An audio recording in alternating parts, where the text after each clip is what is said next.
pumasok sa templo ng Diyos. No? Ang araw ng Sabat, ito'y itinalaga ng Diyos na isang araw na banal. At doon, pumapasok ang kanyang mga anak. Kasama niya. No? Kasama ni Kristo. At tuwing araw ng Sabat, mga kapatid, si Kristo ay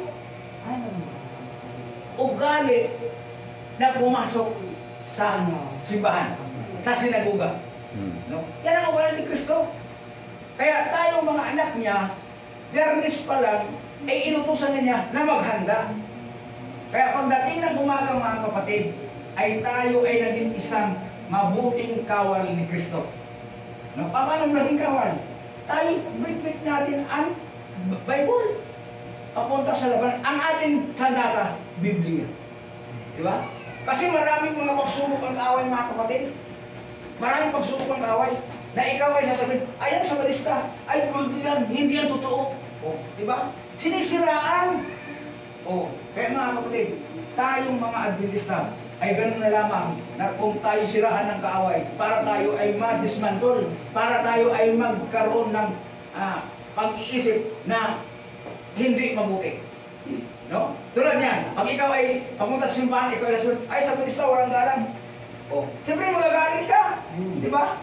Oh, naalala ko yan mga kapatid, experience nyo sa buhay ko. Na, ganito siguro ako kalagay kay Brother Dave. High school na ako, Brother Victor. Ang simbahan namin, sa aming probinsya, malayo. Dalawang bundok pa yan, Brother Victor, ang aming tatawagin ko kung malayo. Alas 6 pa lang lalakad na kami, Brother Victor. Ay, walang sakyan doon, panahon namin noon. May sakyan, kabayo. Oh, ngayon, pag sabi sa aming tatay, sige maghanda na kayo.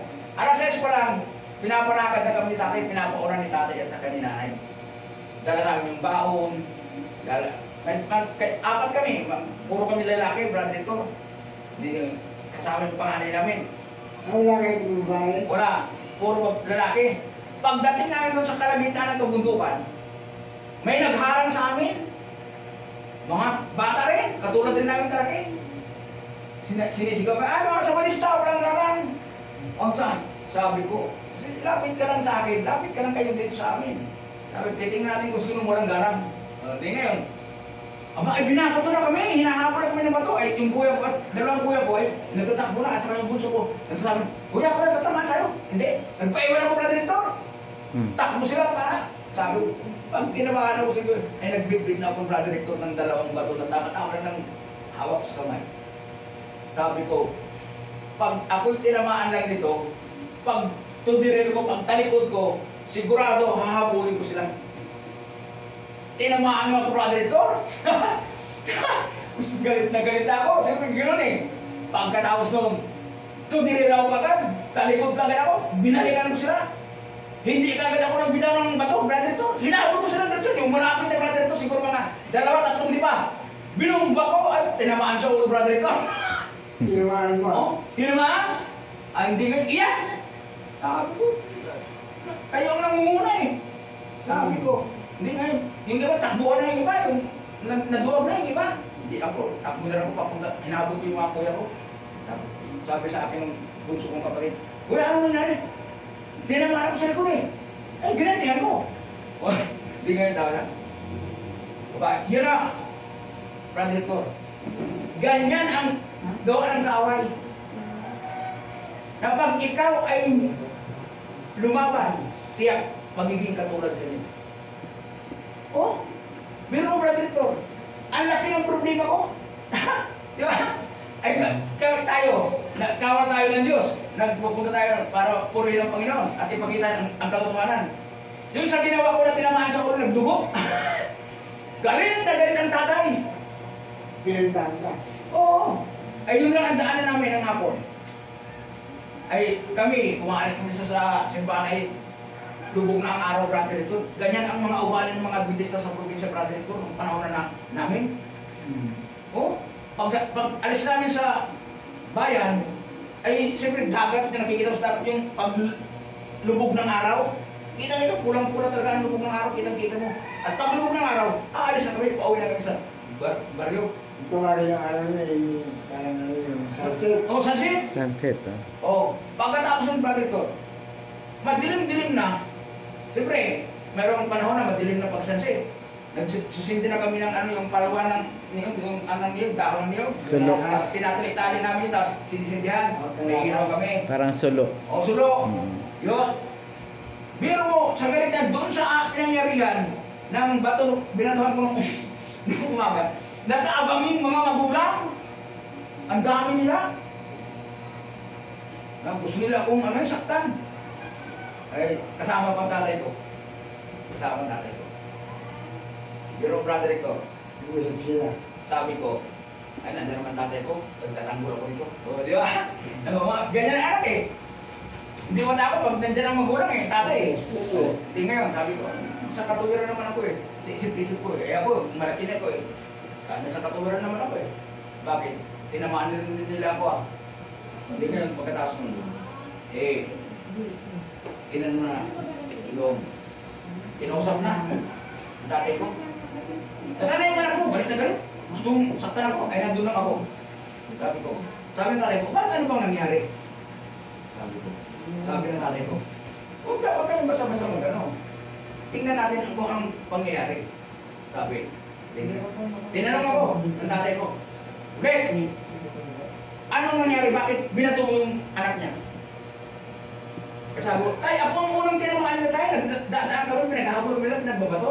Tinamaan ako sa likod. Sabi ko, ay ginantihan ko lang yan sila eh. Ay tinamaan sila, o, parehas na, tabla na. Sabi ko, ay paano nagdugo? Malapit na kasi brother Hector, ay malakas ang pagkabato ko. Malapit na kasi, mga 3 di pa lang eh. Mm. At tinamaan, abay, dugo ang ulo. O, galit na galit ang tatay ko sa akin. Bakit mo ginantihan sila? Dapat kung binato ka, nagkahaya ka ng... Ay sakit ng likod ko tayo eh. Tinamaan ako sa likod eh. Sabi tatay ko, ito naman para ang pangyayari niyan, Brad. Sabi ng tatay ko dun sa mga magulang. Na, yung mga anak ko, nagdaan dito, hinarang ng mga anak nito at pinagbabato. O, mabuti ba yung gawa ng mga anak nyo? Sabi ng tatay ko, hindi naman yung anak ko, hindi gumanti yung anak ko. Hindi, kaya yan ang nangyari. Hindi naman yung anak ninyo. Kasi kung sinong unang gumawa, kung ginantihan, ano tatamaan talaga niyan? Sabi ng tatay ko, ngayon, ano ang inyong desisyon? Sabi ng tatay ko, ay, kilala naman ang tatay ko doon. Kasi ang lima ng tatay ko eh. Sabi ng, hindi, Marong, nilala naman kung bili ng antibiotic. Bigay ang tatay ko. Meron mo ang, ano doon, brother, ito noon, piso, ang mahal na noon, ang piso. Hindi ba yun? Oo. Parang 100 na yun. Piso noong panahon na yun, ang laki na. Ang mura pa rin. Ay, grabe. Ay, welcome, brother. Brother Neil. Gis pa lang Kaya, yan. yun mga kapatid. Pagkatapos nun, sabi ng tatay ko, ito, bigyan na nila kita ng piso. Ang piso ng mga kapatid, ang laki na. Kasi high school ako, nagbabawal ako ng pira, 10 centavos. Mamira pa ang ano na, hindi. Bisikleta pa rin. Ay, sukli pa. Yung 5 piso, di ba, 10 centavos, yung 5 cents, ang laki pa lang nagagawa sa buhay ko. 5 centimos. Pustaan kami ng basketball. 5 centimo ang pusta. Parang ano na yun, parang 50 pesos. Oo, parang 50 pesos na. Ngayon, Ngayon. basta, yung mga kapatid, binigyan ng tatay ng grabe. Tuwang-tuwa yung mga ano.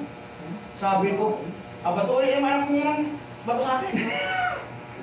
Kasi, yun mga kapatid, ano po? Pero doon ang kaaway mga kapatid, pumasok. Di ba? Dapat taga, ibang ko ng ano, yung tinapay. Oo. Pero, yung tinamaan ako, gumanti ako, doon tumatuwa si Satanas. Oo. Tinamaan ko sa ulo. At doon na tayo. Alam mo mga kapatid, pagdating sa bahay, nag-family worship kami ng dati. Kasi ugali talaga namin yan. Pagdating ng gabi, family worship. Umaga, family worship din. Bago pumunta sa mga gawain, paggising namin, pinupo ako ng tatay ko yan. Gising, mag-worship muna tayo. Yan. Pagkatapos din mga kapatid, biro mo, Pinalo ako ng tatay ng napakatinding palo. Pinalo ko na rin, napakatinding palo.